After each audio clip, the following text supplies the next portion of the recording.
This is Support is Sexy, Episode 4 with global beauty brand founder and curly hair pioneer, Ouidad. Welcome to the Support is Sexy podcast. I'm your host, Elayne Fluker, entrepreneur, author, producer, and founder of Chic Rebellion Media. 5 days a week, Monday through Friday, I talk to women entrepreneurs who share their journeys and the true stories of their wins and their lessons, and give you insight and inspiration to take your business and your life to the next level. Here we go.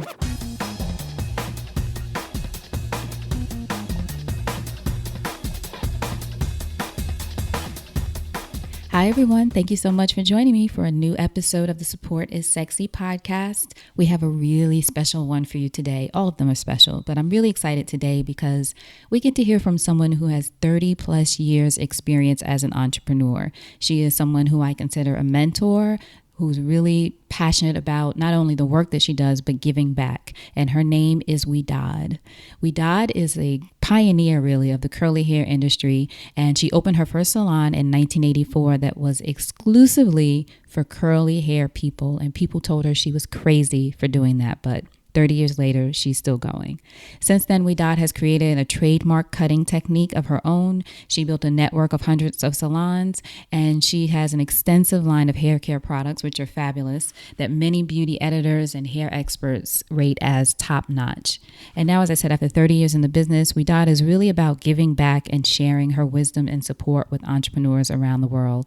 And I've been so fortunate that she's been so willing and open to share with me. And I mean, we met, I guess it was about 4 years ago when I was first starting or had first launched chicrebellion.tv, my internet TV network. And Ouidad had nothing but support, encouragement, and everything for me, even though media was not necessarily her industry, but entrepreneurship was and is. And she is all about supporting women and entrepreneurs and giving them insight, information, advice, anything that she can to help you move forward. This is who she is. So on the episode with us today, Ouidad shares the challenges of traveling the unpaved road as a pioneer, working with a partner, especially a spouse. She and her husband have worked together the entire time of her business, and she has a great story about that. And also how to create those lines so that you and your partner, whoever that is, spouse or not, know where you both stand. Expanding your brand by creating products, which she was very successful in doing. Why it's not about the money in business necessarily, it's about the customer. And I know that might sound counterintuitive, the not about the money part, but she really goes into why focusing on your customer is imperative. The importance of your commitment to asking for support, which is what we're all about around here, because support is sexy, and the value of integrity. And I really want you to listen for a powerful quote that she gives at the end of this episode about the importance of integrity and the value of integrity. So without further ado, Ouidad. So Ouidad, thank you so much for joining us for Support is Sexy. I'm so happy to have you here with us. I am so pleased to be here. I love Chic Rebellion, and this is very exciting for me. Yay, thank you. And I should tell everyone you're doing this from the beach, so that is such a great thing for me. I just can't believe you're taking time to do this from the beach. It's amazing. It's my pleasure. I think we should all be here. Yeah, over. Exactly. So the opening question that I ask everyone is, when did you first fall in love with entrepreneurship?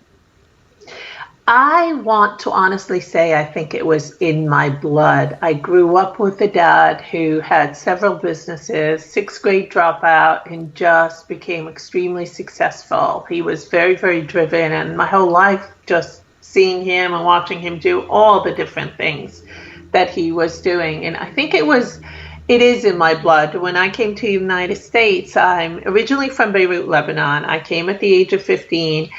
And I started working at a hair salon while I was trying to get my reciprocity for a high school diploma. And they put me in a vocational program so I can get both. And I ended up helping a school. The University of Rhode Island was having a night classes, and there was a barber class going on. I volunteered at night, and I just started playing with it, and I really loved it. And I joined the gentleman that was teaching, and I helped him teach. And from there, that's how it all started. Is just I started working with him, and then I just wanted to eventually do my own thing. And I traveled to Europe doing hair and makeup, and came to the States, went right to New York at the I think it was 1978, and I was freelancing. I was my own independent contractor doing hair and makeup for advertising agencies, photography, catalogs, and Broadway. And that's how it started. It's my whole life. Wow. So it seems like it's not necessarily something that you set out to do when you were younger. You sort of fell into it, fell in love with it as you went along. Would you say that's accurate? You're absolutely correct. It was definitely, I fell in love with it. I really, really enjoyed it. It wasn't easy to do. And I fell into it. It was just being at the right time, at the right place. Right. And being open to that. I think being open is so important to be a successful entrepreneur, because so many things will come your way, and we'll probably be discussing that. Being open is essential. Taking hits is part of it, and just moving forward, stay focused, and being receiving and going forward is really the most important thing when you're an entrepreneur. Yes. Now, one of the things I saw in some of when I was researching you, because I did tons of research on you, you mentioned that as a child with curly hair, you sort of endured the curly related trauma. I'm using quotation marks. Tell us about that. What was that like? Well, being born in Lebanon, in the Middle East, in the Mediterranean, everyone has curly hair. And to come into the States and to see everybody just really like straight and blonde, which was so bizarre. If you weren't blonde, you were highlighted. And I was being picked on. It was very, very difficult. It wasn't easy to manage. I was an outcast. It was bad enough to be a foreigner and to have curly hair. My sister and I had really, really tight curls, and they used to call us the Mongol sisters. The Mongol brothers are boxers from Italy way back in the 60s, like really awful looking dudes. Mm-hmm. And it was rough. I endured a lot of hardship with my hair. And to be honest with you, I couldn't believe that was even an issue. Right. It was unbelievable. And how would you get past it? Just keep going and... Getting past it was easy. I am in the beauty industry, but I was always this little tomboy. And I'm embarrassed to tell you this. There were times where I had to physically get past it, and I definitely did. Wow. It just built the courage. I mean, to be picked on and pushed around because you have curly hair was just uncalled for. It's absurd. So I literally had to, I'm embarrassed to say, and I'm not embarrassed to say, right. I fought battles. You stood up for yourself. Yeah, and for my sister, because they put us in the same classes, even though she was ahead of me, because we were learning the language. So to stand up for it, and then to get into the industry and not have anyone doing curly hair, and not have anyone teaching about curls, just straightening it out. Honestly, it was a no-brainer. It just blew my mind. So I had all this passion and pension built up that it was awesome. It was just a blow-up of energy with the right partner. It was amazing. So would you say that's when you sort of knew that this was going to be your thing, or as I call it, that thing that you decide, you know what, this is what I'm going to put my passion into and make a difference, because you saw a vacancy there? Absolutely. Absolutely. The most important part of it was, especially when I started doing freelancing, doing the hair for advertising agencies, mostly Broadway, nobody knew how to manage curly hair. So at the time, I came from London on a project, on a Broadway project, which we all know, Ouidad. And I was doing the hair for her, and I got tagged for being the curl stylist there, the curl expert there, the curly person to give her all the curly hair and the curly waves, because I knew how to manage it. Right. Same thing on shoots. And I knew right then and there that when I opened my business that it was going to be strictly to curly hair. I'm not going to let one straight haired person in my place. It was all about us curls. Right. And that's exactly what it was. And in 1984, in 83, I met my husband. 84, we opened a business, and that's what it was, only for curly hair. And honestly, it was unbelievable.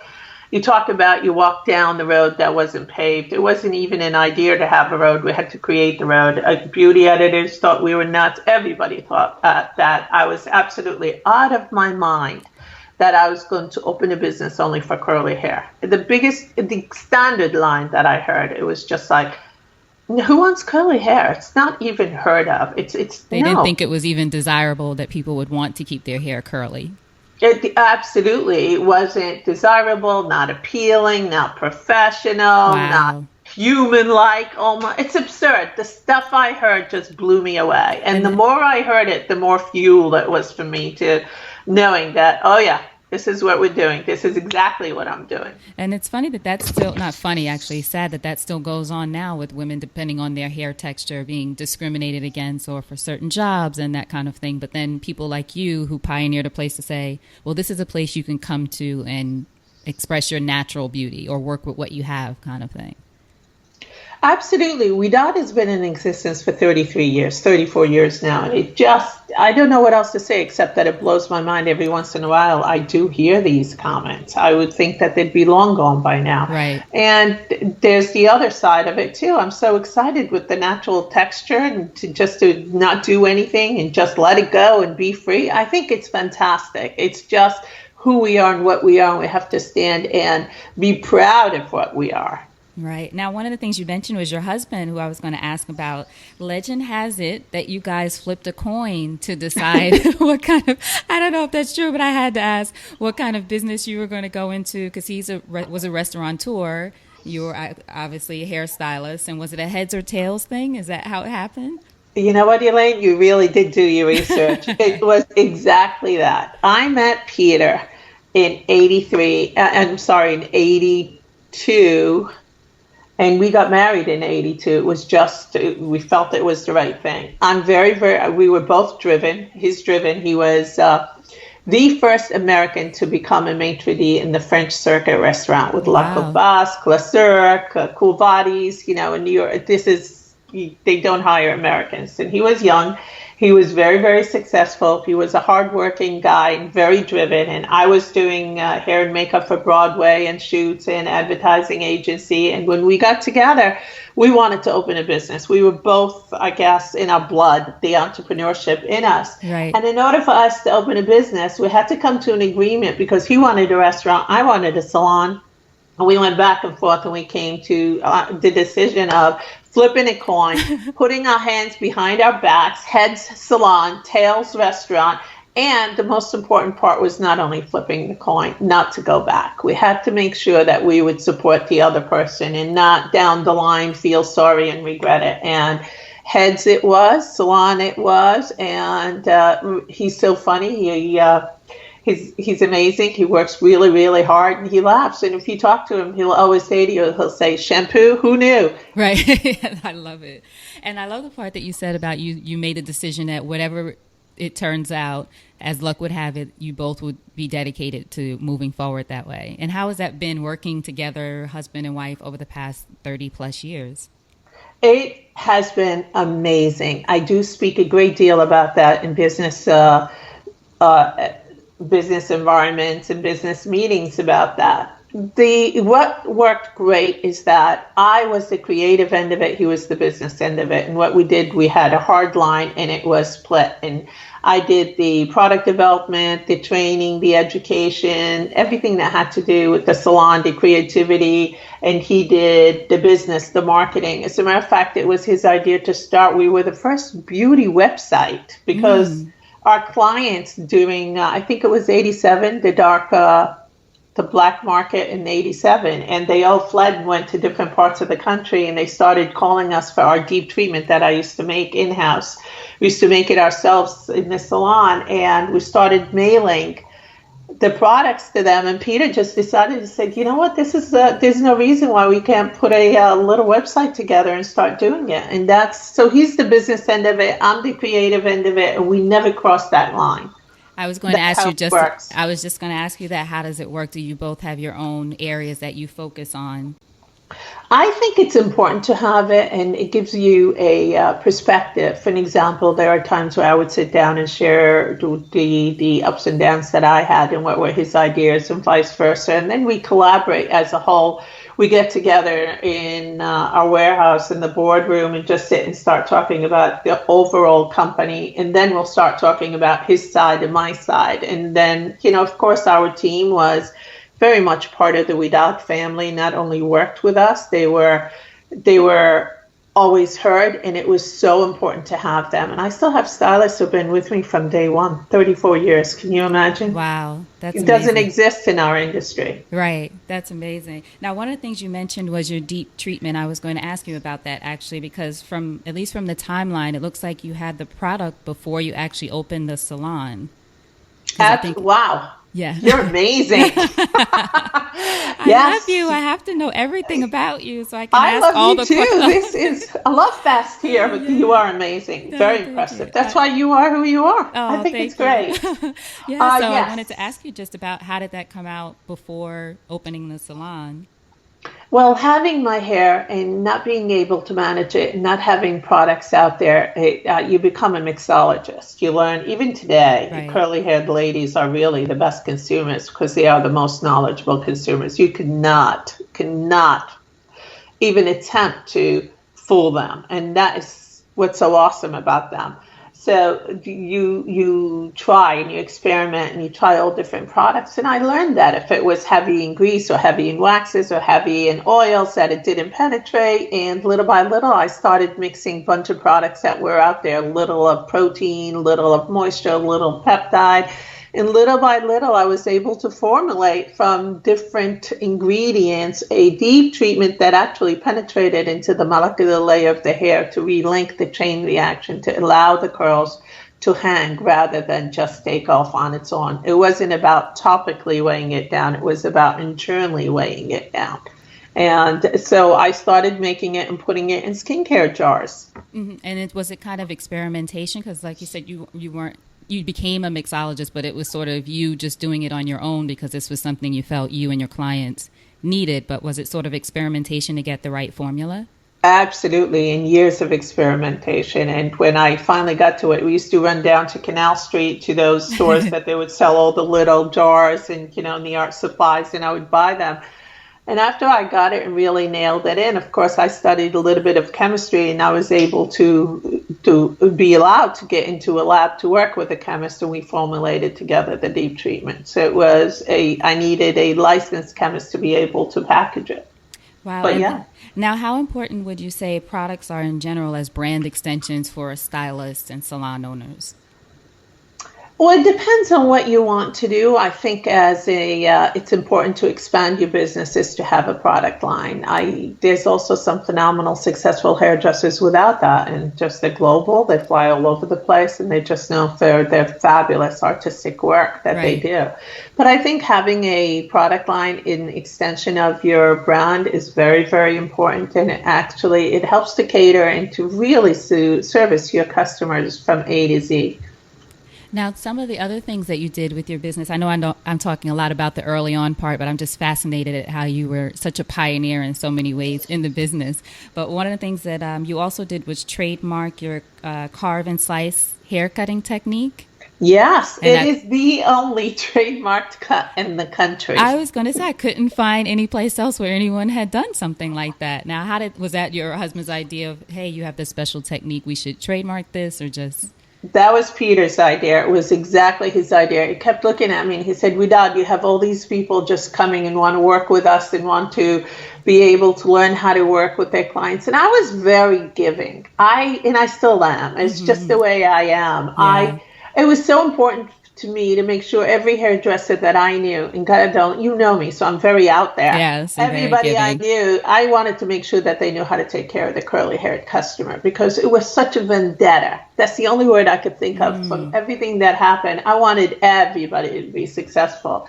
And Peter said to me, he said, there is something there. I think what we should do is we should try to trademark it. And it was very interesting watching him go through the process with the lawyers.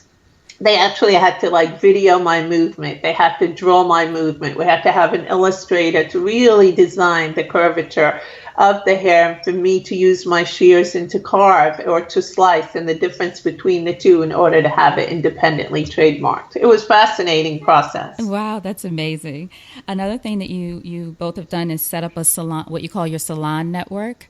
How does that work? Is that basically franchises of your salons once you started growing around the country?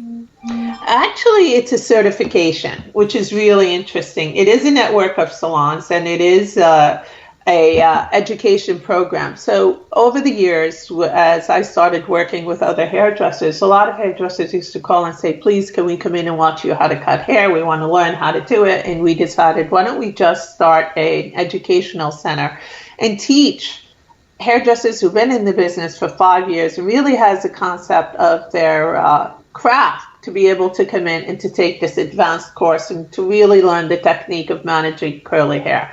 And when we first started, it was just, we were giving it away, just helping these guys and, ladies and guys and hairdressers and friends and everybody how to manage their customers. And then when the demand, supply and demand, a lot of hairdressers throughout the country wanted to come, that's what happened. They started coming in. They'd have to write me they have to be 5 years hairdresser. They would have to write me a little essay, a little paragraph to tell me what they think about curly hair and how to work with curly hair. I really wanted to get into their heads and understand if they had the passion for it or do they think it's a money-making thing. Mm-hmm. To me, that was, I hate to use the word offensive because I was more about the cause rather than the business. I still feel that way. Mm.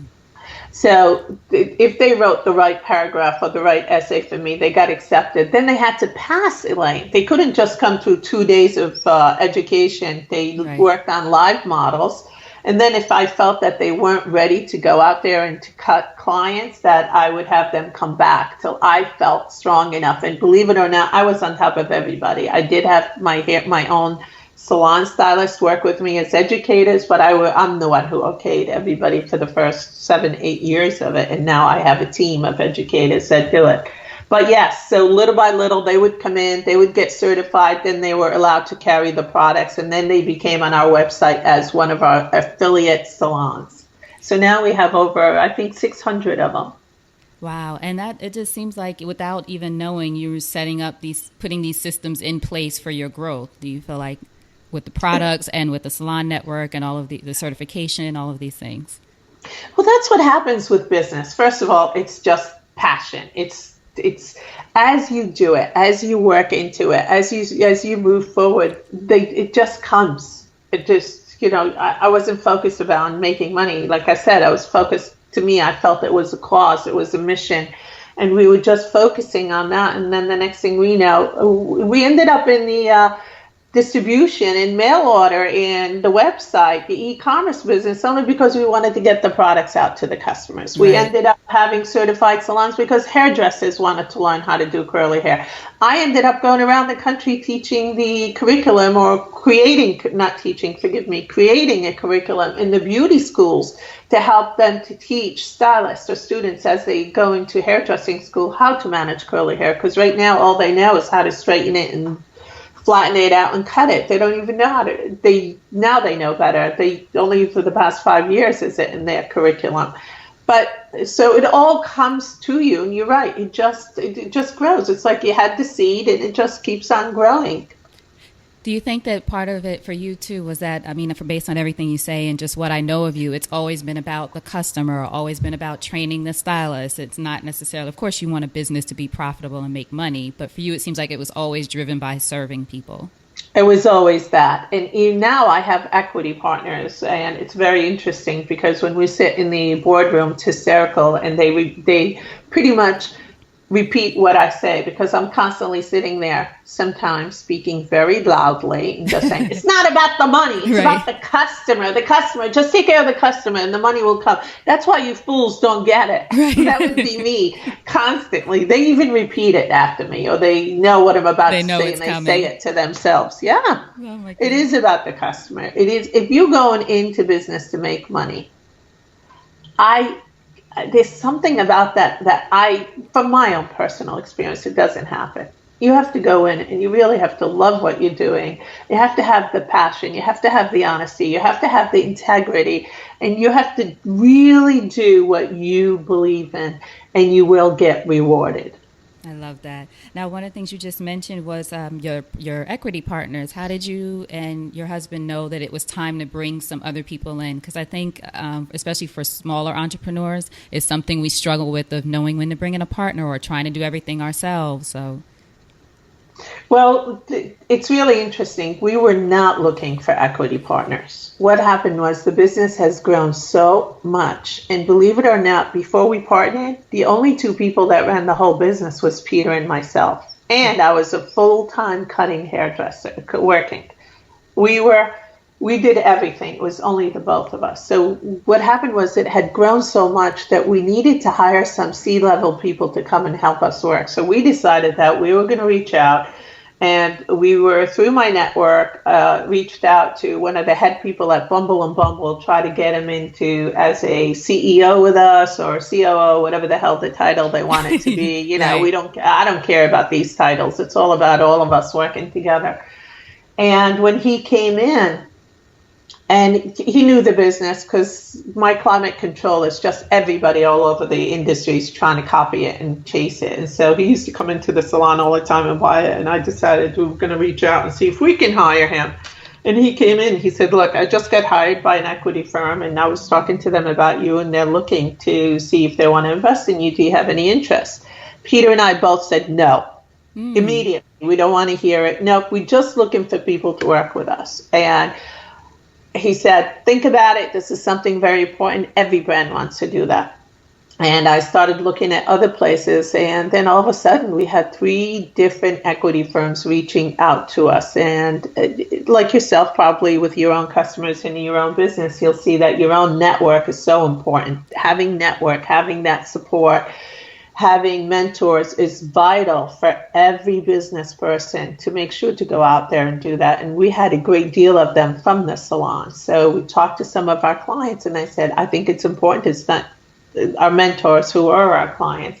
It's important. Let's look into it and see what you could do. And that's how we ended up going with an equity firm. It was because we wanted to expand, but it was hard to hire executives that we needed to help us grow. They wanted to have a bigger security, not just a mom and pop. Even though we had a substantial business, Right. they still wanted to be in a more secure, and they felt that if it was an equity firm, it was easier to hire. And between you and I, it did become easier to hire. That's amazing. And then also just the idea, as you said, of asking for support from your smaller network, your clients, mentors, coaches. How important has that been for you over the 30 years of your business? It's been the lifeline of our business, and it's so important. A strong group of friends, peers, mentor that can support you throughout the career and help your business grow, to give you ideas. They have their own networks, their own businesses. We were lucky. We've had McKinsey as clients. I had high executives in the corporate world that were able to say, this is a good idea. See if you could,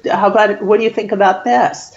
And it's hard because you get detoured a lot when you're building a business. You want, you've got so much to do. You want the help, and they give you an idea, and you really have to figure it out and see if it fits what you are doing, not just run for it. Right. I mentor right now a lot of entrepreneurs and startups, and that's the biggest thing I tell them. Like yesterday, I was on a call for an hour and a half, and I told these young couple, the business partners, they're not a couple. And I said, they have somebody who's going after them. And I said, you know what? You need to investigate that person and see, is it a dictatorial, or is it somebody who's going to work with you? What do they have to offer? That's what you need to understand. So peers, you need to be able to be bold to reach out. That's so important. And you'd be surprised how many people just say yes. Right. It takes a lot of effort and energy. But you have to put value on building the network and commit to the time, because it's so important to your business. Right. I love that. And just what you said too about people being surprised at how many people will say yes. And I believe people genuinely want to help you if they can, especially if you're just asking for information and trying to accomplish something. I mean, you've always been incredibly giving with me and a mentor to me whenever I've had a question via email or a call, et cetera. And it's just asking is such a big part of it that a lot of us don't do, especially as women.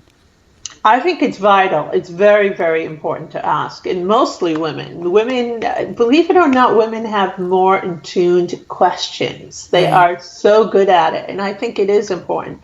And I'm sure that I've said that to you. My whole business was built on people giving me. And my place in life right now is to give back. And that's exactly what I do. And so a lot of people will say yes. So really commit. It's so important. Having a network is vital. Now, tell us about a moment within your business. I mean, you've had such a long time to go through the roller coaster of entrepreneurship, as we call it. Some of us have been doing it just a few years. You've had 30 plus. What has been sort of a low point or a point that you went through where you had to really pull yourself up by the bootstraps and get things back on track? I mean, it's sort of been what your whole career has been about, but is there a moment that sticks out for you that you could share with us? There's many, many, many. There really are. I don't even know where to go. I will give you a couple that are really brief. The most important is for an example, having commitments from suppliers and really for them to come through and to be able to have deliverables at the right time when you're committing to having, to selling your products and making sure that your products, whether they were in Sephora and Ulta and wherever our products were, we had to make sure that we were able to supply them. That is very difficult. It's working with third parties or second parties when you're not doing it yourself. That's hard. We had one time we were starting the distribution, the e-commerce business, and we were getting all of our products are made in the U.S. and that is vital for us and very important. Even the components, everything is made in the U.S. And I was getting some of the raw ingredients and formulations out in California, and I had a huge shipment coming. And the truck derailed and we lost the whole shipment. And for us, that was almost putting the company in red immediately. Wow. So things like that do happen. But the one I wanted to share is about people. And it's so important. I think we all need to learn that. Working with people I think it's so precious. It's so important. It's so beautiful. And it could be so toxic at the same time. Right. It's just to learn how to do it. And one particular situation was very bittersweet for me. I was diagnosed with breast cancer in 2002. And at the time, I had everything going, the school, the education program, everything going. And while I was having surgery, my manager, who'd been with me from day one, who I've worked with him and helped him build, he was planning to open a salon, obviously, without me knowing. And while I was in surgery, he decided to make his move and take the whole team.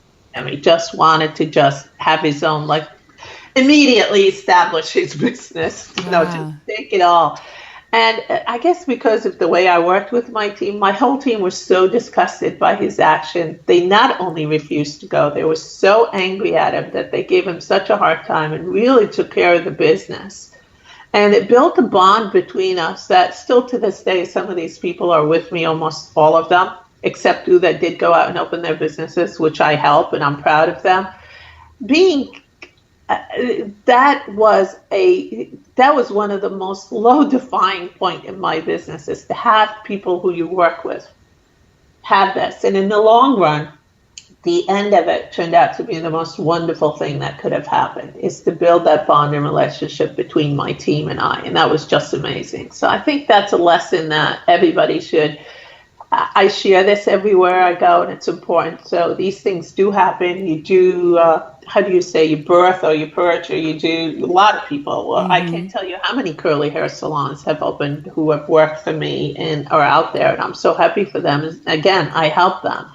But these things do happen, and it's important how to work with people, and that all has to do about your honesty and integrity, and not only to your customers, most important is to your family, your team. Right. That's amazing. And the fact that you're a breast cancer survivor. Yes. There's that too. You're a survivor in so many ways. It's so glad to hear that. And I think what you said is so important. Thank you for sharing that story. But I know even in my own short time of being an entrepreneur, there's been people who sometimes just have to go because of toxic reasons or other reasons. Right. But you can't help feeling disappointment in that moment. But like you said, it's about the people who stay, the people who are loyal. And it's not that you didn't want people to establish their own businesses. It's just there's a way of doing things, right? Absolutely. And some of those people that stayed with me are the people who have opened salons, and I work with them and help them. Help them be successful. Absolutely. Yeah. Because there's enough people for everybody. Right. It's just, I think that is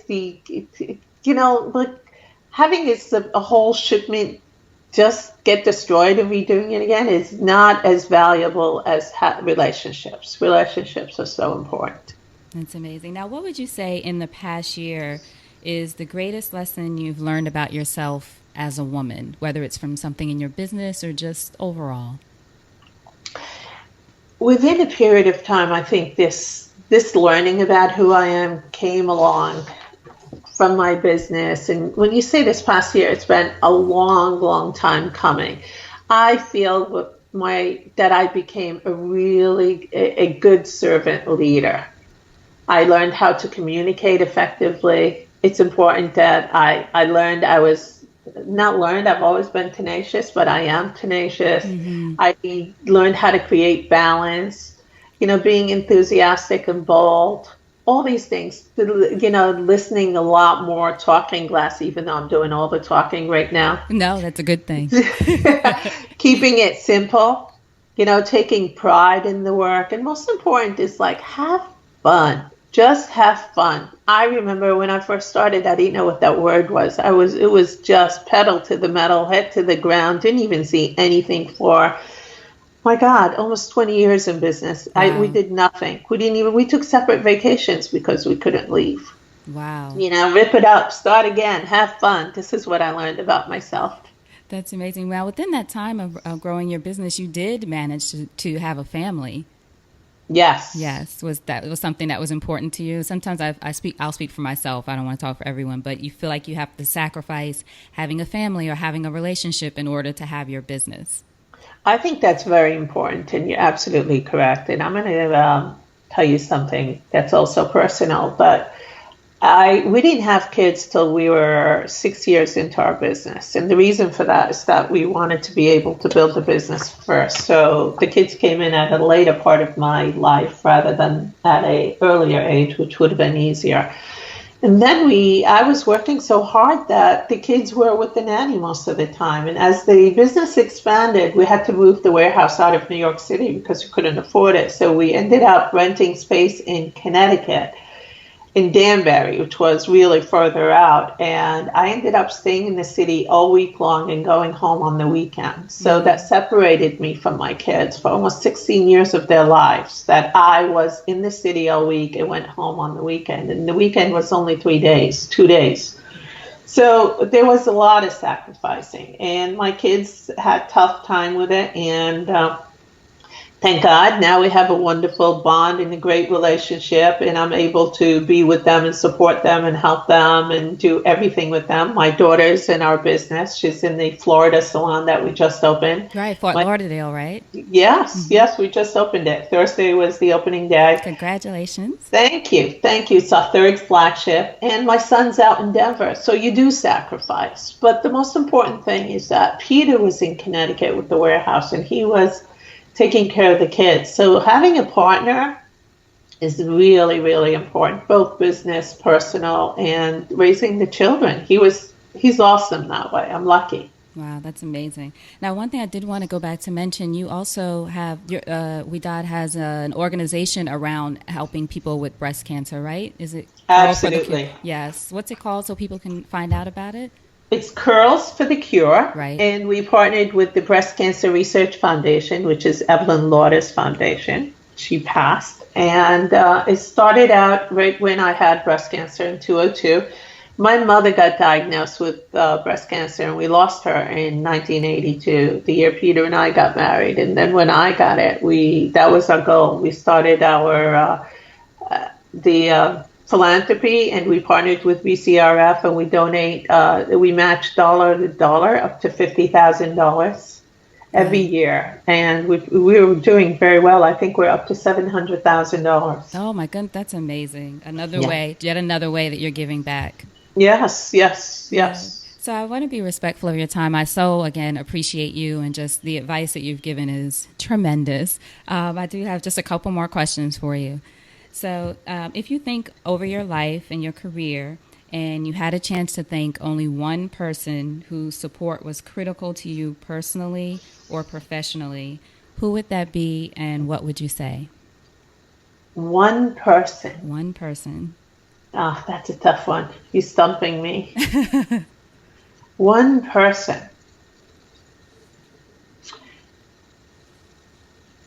I honestly am going to have a tough time answering that because it truly, truly has been a pool of information. If I was to say one person would be the one who struck the fire in me would be my dad, but mostly my mother because of who she was and her strength, and a lot of the lovely women and men that were my mentors through work. It's hard.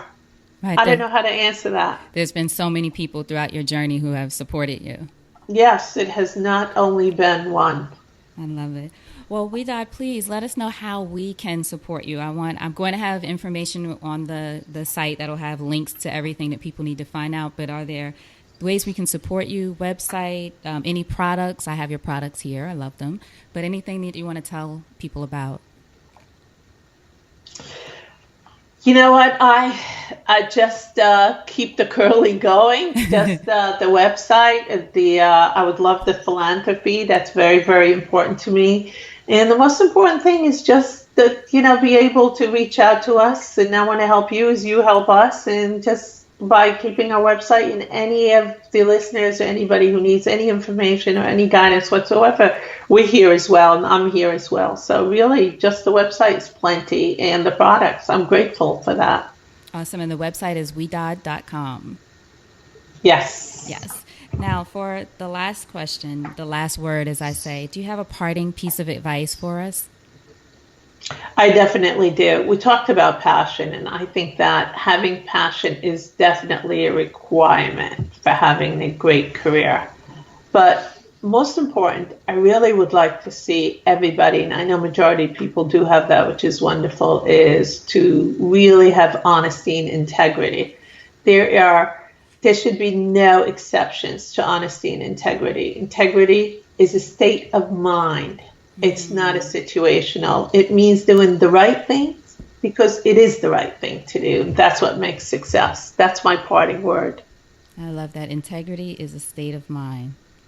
It is. It's not situational. You don't measure whether you should have integrity. Right.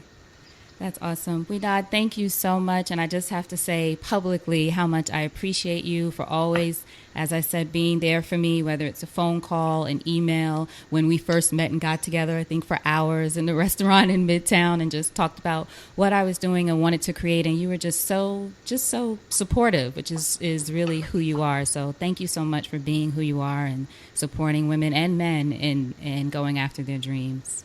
Thank you very much, Elayne. And I think that what you are doing is amazing, and everybody should be reaching out and working with you. And you have a lot of wonderful advice that you have been offering as well. So I thank you, and it's my pleasure, and I'm here. Thank you so much. Hold on just 1 second.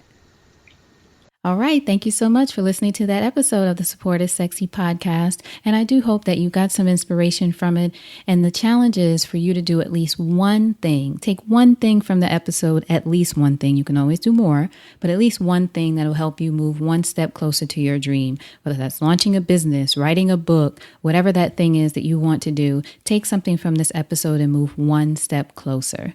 And what I'll also ask of you, if you can tell me what you think about the episodes, what we've been doing, what you want to hear, what you like, what you experience while you're listening, go over to iTunes, leave us a review, and let me know what's going on. What are you thinking? What are you feeling about the show? What else can I do to be of service to you, which is what this is all about, to be of support to you. That's our buzzword, right? You can also go to my website, elaynefluker.com/podcast. So that's ELAYNEFLUKER.com/podcast. Hear more episodes there. Also have a bunch of great videos, tons of information. It's where I'm going to be spending a lot of time, and it's where I'd love to connect with you. So again, thank you so much for listening. I truly appreciate you and your support. And the most important thing I want you to remember is having it all does not mean doing it all alone. So now, go out there and create something sexy, and I'll talk to you soon. Take care.